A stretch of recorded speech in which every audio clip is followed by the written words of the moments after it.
Hi everyone, I'm back with another edition of the American Chess Magazine puzzle calendar. Let's get into the puzzles. This was the puzzle printed in the calendar for July 10th. It was composed by Thomas Mader in the year 2021. For those of you who haven't seen this series before, so all these puzzles are white to move, mate in 2. However, this particular problem, I think there was a problem in the printing because I checked multiple times. Knight e6 is checkmate in 1 for some reason, and I double checked. I think I set this up correctly, and I also searched online. I couldn't find this puzzle in its correct form online either, sadly. It says the solution is rook h3 threatening rook to h8, so I'm guessing this e6 square is guarded in some way. I'm not sure what the correct version of this puzzle though, so I'm just going to skip it for today. This was the puzzle for Tuesday, July 11th. It was composed by Alessandro Cupini in the year 2000. Again, this is an actual puzzle this time, so white to move, mate in 2. If you want to solve this puzzle for yourself, then go ahead and pause the video here. For me, this puzzle had a difficulty rating of 3 out of 10, a satisfaction rating of 5 out of 5. So I originally thought some sort of discovered check, bishop takes c7. However, the problem is that the king can always escape to the a7 square. So then I thought about playing pawn to b6 with the idea of threatening bishop a7. However, after black takes, all of these discovered checks still do not work because black's king can still run. Then I thought of taking the bishop and promoting to a queen, maybe creating a new piece. But sadly, this is actually stalemate. Black has no legal moves. Then I realized that a lot of white's moves actually do end up in stalemate, so you have to make sure that black has some way to move. And that thought brought me to the idea of, okay, probably we don't want this c7 pawn to move since d6 also doesn't generate mate in 2. The only piece that will be able to move is this bishop, and the bishop is only guarding the c7 square.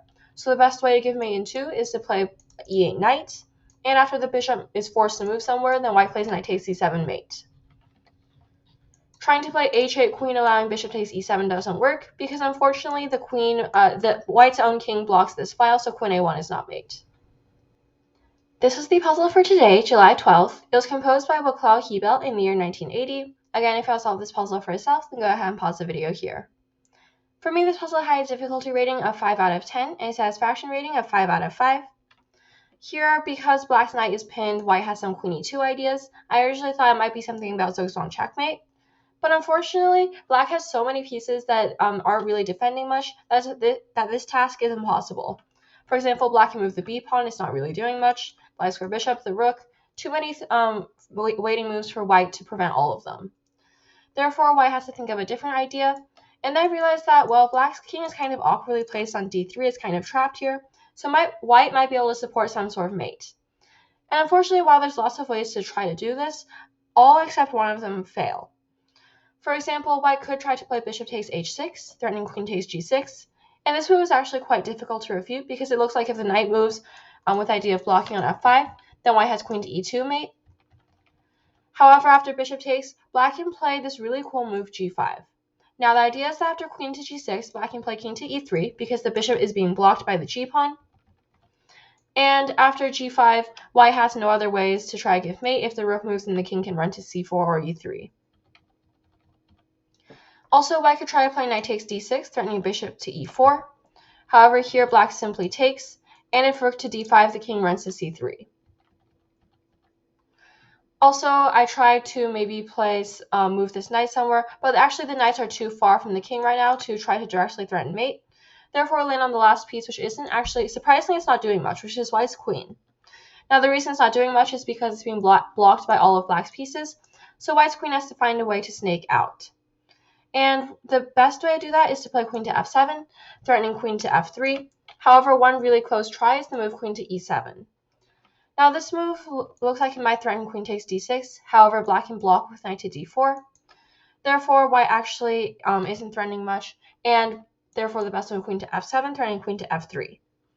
So after queen to f7, if black plays knight takes g5, the idea is that now this queen is open on this diagonal, so white can play queen to b3 checkmate. If black tries to guard the f3 square with rook to h3, now white has queen takes g6 mate. If rook to e1 trying to guard this square, then here, because the rook has left the d file, white can play rook to d2 checkmate. Rook takes h1 trying to remove an attacker doesn't really work. Queen f3 is still mate. And I think I've covered most of black's responses. White will be giving mate on the next turn. So those are the puzzles for this half week. One non-puzzle and then two slightly easier puzzles, meaning this video is really short. Also, I have an announcement to make. I will be traveling because summer, lots of tournaments. So actually, my next video will be at least 3 weeks from now, possibly up to a month.